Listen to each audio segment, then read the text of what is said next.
Dan, and this is Gizmo, and we are with FabTV. Well, so good morning. Hi. Look at you, you're a dandy. Oh, well, thank you. Well, I'm all excited now because I'm like, Christmas is around the corner. After watching your movie, I just want to like be transported to Santa Claus and it be Christmas Day already. Well, right? You're doing a good job. So tell me about the film. Well, it's a family film about a 9-month pregnant mother who's trying to do Christmas perfect while her world is unraveling. Her husband's job is taking her away at the time she needs it most. Her teenage daughter she's realizing she can't control her anymore, and she's about to give birth at any second.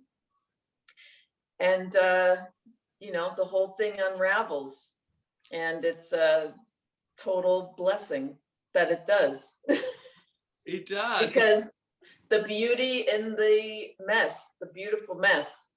Yeah, and that's almost like with your character as well, Dean, because I think a lot of people are going to relate to this movie because your character is overworked. He's kind of pushed to the limit with, you know, the hours he's expected to work. And a lot of people deal with that, even, you know, it's Christmas, it's Thanksgiving, and the boss is still calling them up until that day, expecting them to work. Yeah, I mean, look, he's a guy, he's a very altruistic guy. He loves his wife, he loves his children. You know, he's excited for the incoming child, but he's also, you know, he's desperately trying to climb that corporate ladder.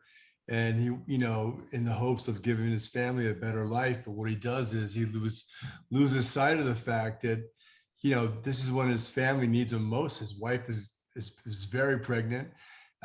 It's Christmas time, and you know, I take a ill-advised business trip at the worst time possible.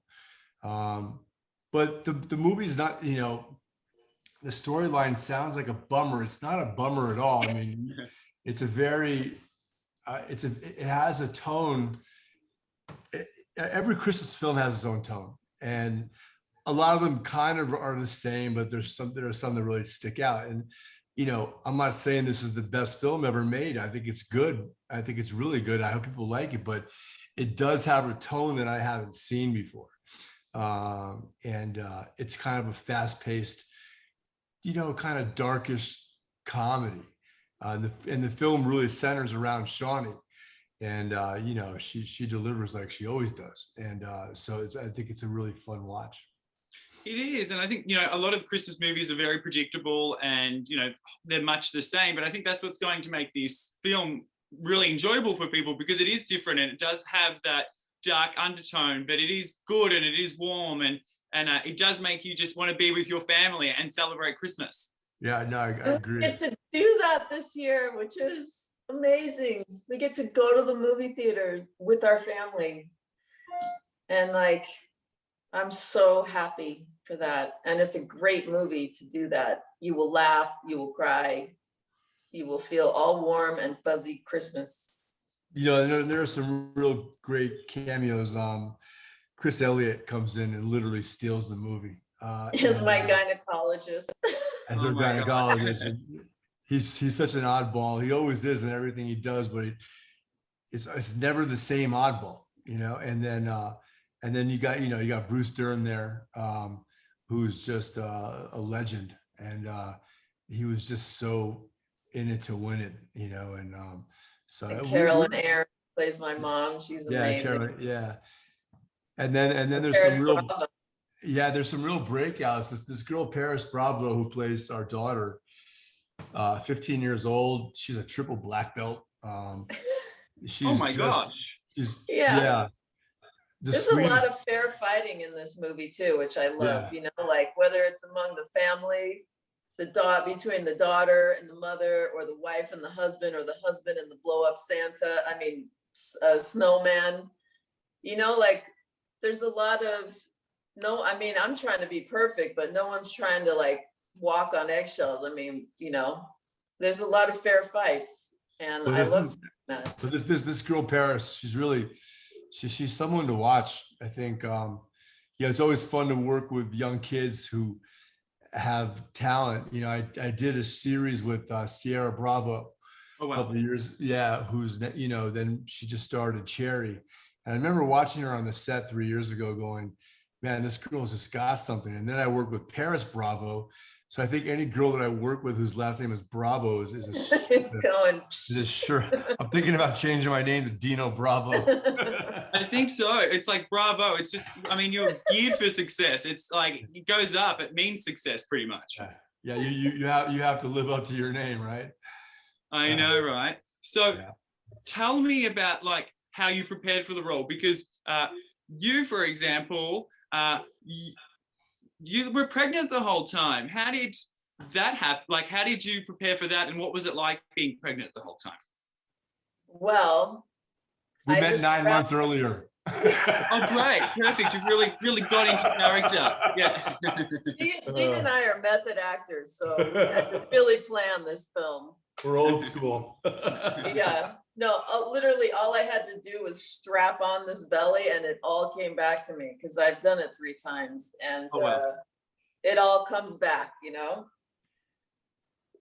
Yeah, that part was easy. I remember the first time I met Shawnee, I was getting fitted in wardrobe and she walked in and she had super short hair and she had on the pregnancy belt and she's like, hi. I was like, yeah, how you doing? And I had no idea it was Shawn.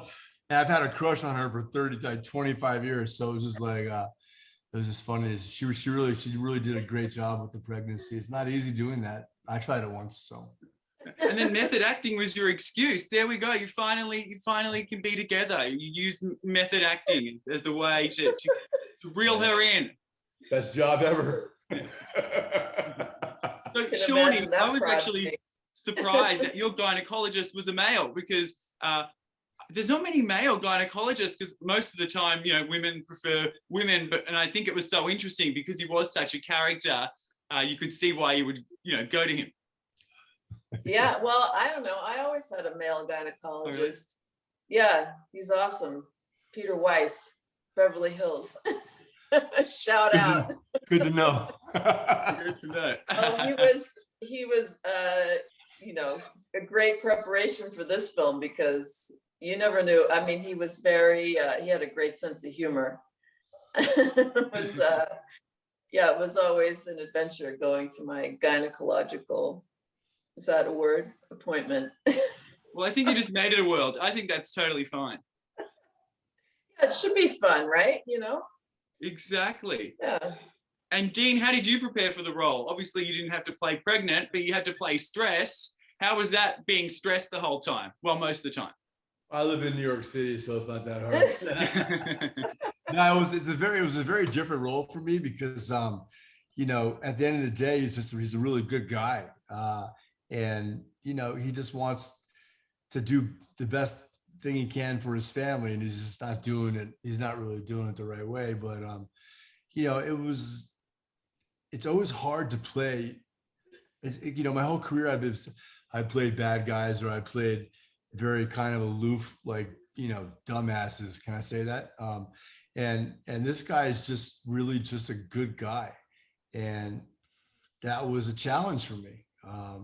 But the stress part is easy. You know, it's just you know, when you watch the film, most of the scenes I'm in, I'm just like completely manic and just, you know, trying to get everything together. So, you know, that's something I can be, you know, it's easy to kind of tap into that. Yeah. I think casting. What's that? I think casting. What did you say? I was going to say that I said all he has to do is step outside, you know, living in New York. Oh yeah, exactly. But I think casting Dean in that part made the movie. You know, Dean talks about the tone of it is different than any Christmas movie that you've seen, and you know, we owe that to the casting, I think, of the film. Dean is you know, he's a good guy. He's Dean, and he was an unexpected choice for, you know, the father, husband, trying to do well by his family in the Christmas movie. And I think, to me, that makes the movie, their relationship. Yeah.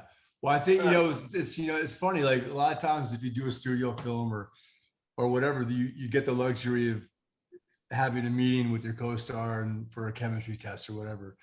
And we'd never met before. And literally it was just like, I don't want to say love at first sight, but it was just like, it was deep affection. When I showed up with that short hair and that big belly, Yeah. it was on. I was like, yeah, I was like, can you get me a coffee? No, no, it was like, you know, I've been watching Shawnee's work forever, you know, I mean, literally. And, you know, I remember watching her leaving Las Vegas, like however long ago that was. And then in everything else that she's done. And, you know, and the way that she would go back and forth from comedy, like from the Saw films and then to Anger Management and just Becker. I mean, her range is huge and she's also stunning. And she's such a good person. And like, we literally hit it off. I mean, it could have gone, it's gone the other way for me, where it's been a nightmare working with an actor that I'm working against, where it's like, we should have had a chemistry test because they would never have cast us. Yeah. So like they took a real shot and it paid off. And I think you see that on screen. So. You do, because I immediately think of like Renee Zellweger and Hugh Grant. They actually never got along in real life, but I mean, they played it well. But anyway, I mean, there's multiple stories where you hear of people that wouldn't even acknowledge each other, you know, in between takes or offset. You know what I mean? And that's no way to work. So no. Well, congratulations! I'm so excited for you. Gizmo was pissed though that he didn't play the dog, so he's going to be talking to the director a little later. But congratulations and good luck with the rest of your interviews. Thank you very much. If there's a sequel, Gizmo, you're in. Gizmo's in. To your mouth to God's ears.